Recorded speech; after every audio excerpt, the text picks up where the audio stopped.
Hey, what is up guys, I'm KBHD here, and as promised, this is a first look and impressions of the all-new iPhone XR. And I have a sneaky feeling this is gonna be the way to go for a lot of people this year. So, in case you missed it, Apple just announced 3 new iPhones: iPhone XS, iPhone XS Max, and iPhone XR. My full video detailing the XS and XS Max is live, it's linked below. Those are the more familiar phones that we were expecting, but a little bit of a curious new look that's different is this R. So iPhone XR has the same A12 Bionic chip as the other 2 phones, the same RAM, the same new upgraded internal specs, the same Face ID, the same notch, the same iOS 12, the same speakers, the same Lightning.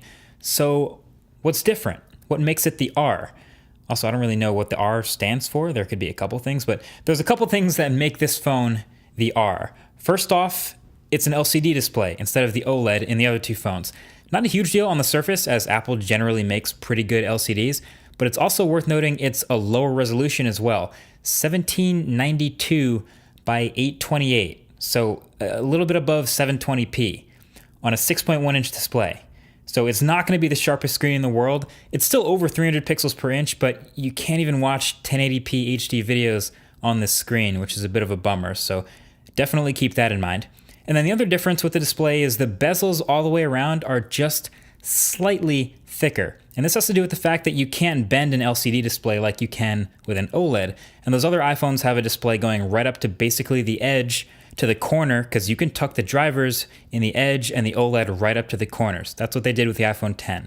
With iPhone XR and this LCD, you have what they're calling a liquid retina display, which basically means they tried their best, but you can't quite get to touching the edge with this kind of screen. So you'll notice every XR has a slightly thicker bezel, a little bit of a chin. It's noticeable for me, someone who's been using an iPhone X for a while, but it's actually still way better, obviously, than the huge forehead and chin we had on iPhone 8.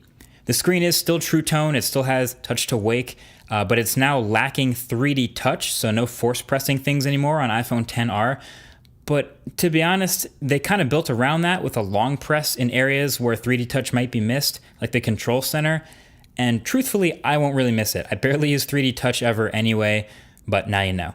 Another major difference, iPhone XR has a single camera, as you can see, instead of the dual camera setup. So this single camera is the same as the primary one on the XS. It's the newest 12 megapixel camera with optical image stabilization, an f1.8 aperture, new image processing, all that. And it still has actually that software-enabled portrait mode as well, including the adjustment of the bokeh effect and everything. So you're really not missing out on much of anything in the camera department at all, just literally the telephoto lens, which is impressive. And then other minor things, the iPhone XR is IP67 rated, not IP68.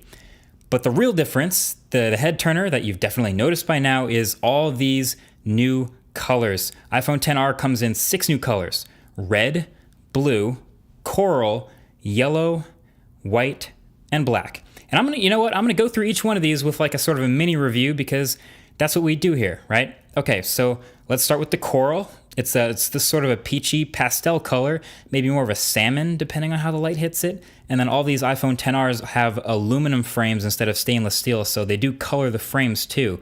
And this salmon has a sort of like this pale orange frame to it.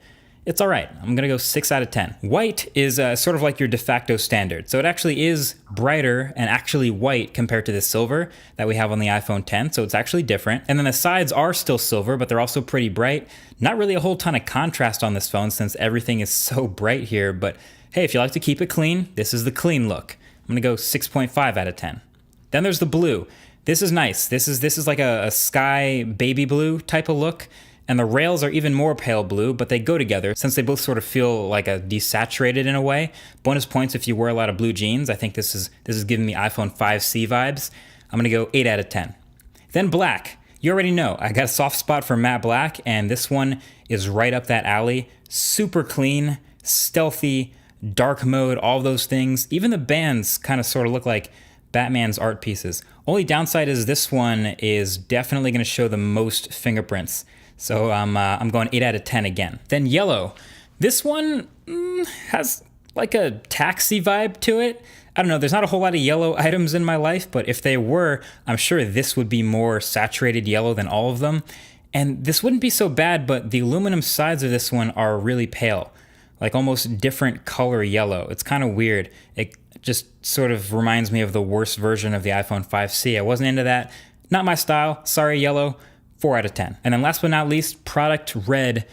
Damn, this is nice. This is like a deep, rich Ferrari red. And we're actually getting it on day one instead of waiting 6 months. And it has that black front, and the colored camera ring looks good on pretty much all these phones, but I'd say looks the best here. And the aluminum frame matches, I'd say, the most closely of any of the colors aside from the white.